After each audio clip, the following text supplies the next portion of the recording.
Ebuka Obi bunatalo a $15 billion investment na Igbo n'Imo State na Ngor-Okpala.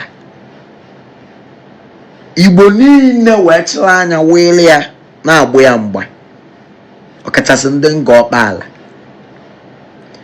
Mana anyị nọ since na-eti akụluo ụnọ. Ebuka Obi wee draft out Zion town, Zion ministry town. We draft change instead of all emie na Lagos ma n'Ogun State.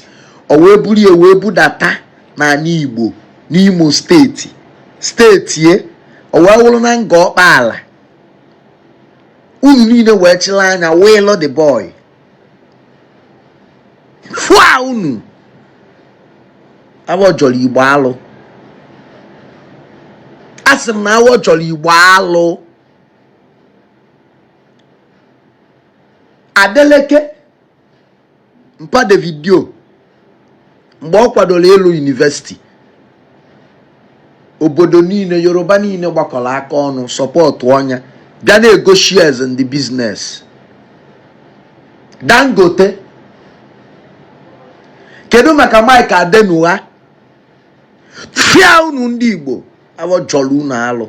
Ọmụ credo kwulie pigide nye kunu pigbunyu anya.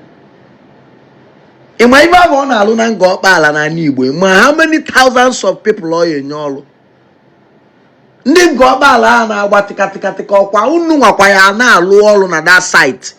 Ọkwa unu nwa ya na-akpụ block, ọkwa unu nwa ya na-edo, ọkwa unu ya na-eme mesi, ọkwa unu nwa ya na-alụ everything. That building na construction niile dị ebe a ma okporo ụzọ, ọkwa unu nwa ka ya na ọkwa unu nwa ya na-alụ all those things.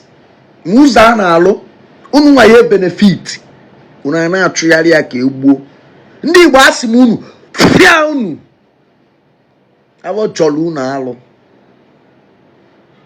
Sọsọ na anyị Igbo ka ọ ya awụ onye nwanne ya kunyitebelu ka o dozie obodo ma ọ ka o dozie ngwurube nne ya achịla anya wele ya.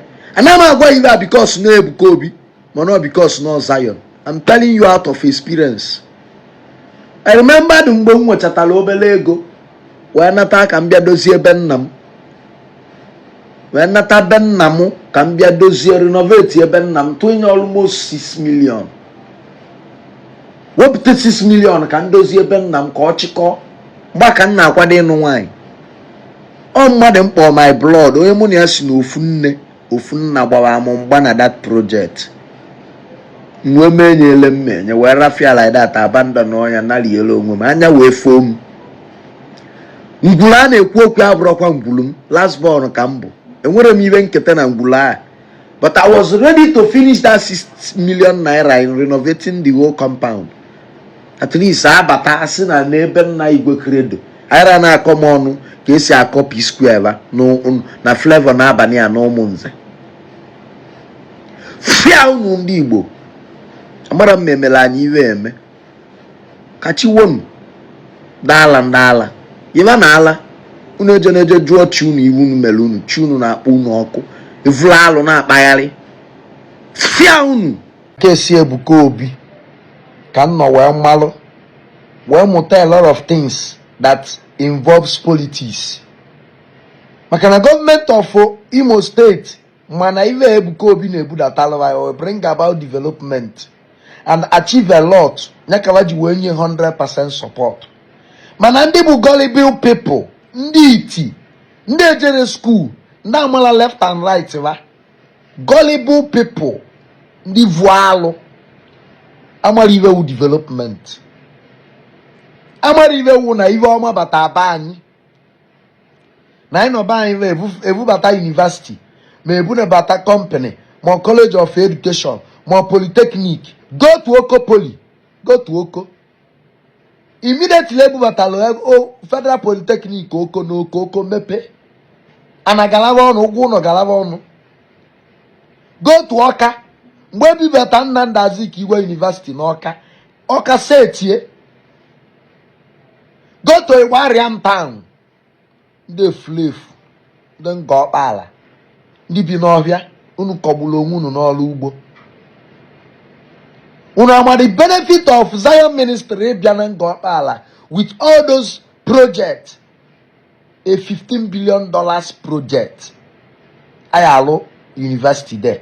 I allow secondary school. I allow primary school. I allow nursery school. I allow daycare. I allow nogo. I am hotels. I am different factories. I am ministry and I draw attention tourism in that area, in that state, in that local government, in southeast, in our Akogiri.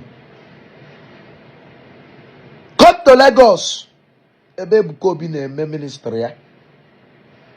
From Express, from Ngor-Okpala, from Apple Junction, well on a ministry, well bulu. So ni luta shop na abo. Na that area when you are made. Ebutelu ni iwa muna na ezuzu. Ebukobi butie na nri. Na ihe enyi ani. Nna mutala na nna mu nyelo ndị ụka 1 hectare of land na nri. Eji ewelu n'ụka. Ejelu ụka abute development na that 1 hectares of land enwe school na abo. Nursery and primary, government and mission school n'ime that place. Enwere ụka develop that area. Mana ebe ahụ uvu ọfịa mgbe wulugbogbo na Italịgba. Development comes. Ụka dị njọ dị mma, enwere ihe ọma ụka wetara anyị n'ala Igbo. Mgbe gboo ndị Igbo na-egbu twins, amụọ ụmụazị bụ as twins egbu over. Ọ ka mere akwụsịa. Mere ihe nwa Scissors mere akwụsịa, onye champion ụdị the art awe kwụsịa. Igbo na-eme onwe ba ka nzukọ n'ike.